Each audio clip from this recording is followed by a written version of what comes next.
nous, c'est important d'être ici pour faire connaître notre métier d'abord.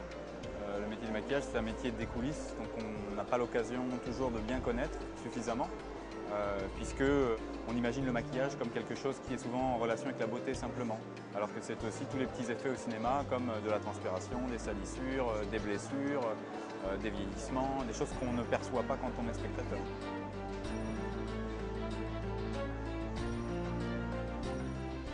Alors ça, c'est de la cire à visage qui est utilisée par les personnes qui travaillent dans les morgues pour faire la reconstitution faciale.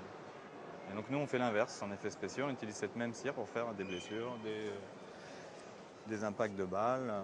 Il y a plein de différents types de sang, parce qu'il y a des sangs internes, des sangs externes.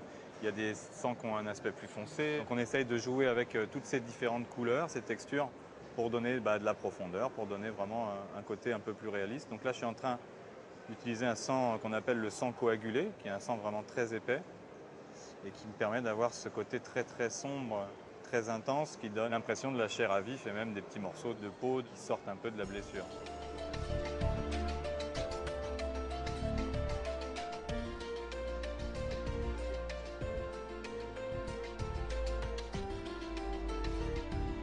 Les gens sont très étonnés, je pense, de voir en direct des effets qui sont réalisés tout de suite sous leurs yeux, qu'ils n'ont vraiment jamais vu ça a priori. C'est un peu comme le métier de magicien, maquilleur, c'est des choses qu'on ne dévoile pas souvent.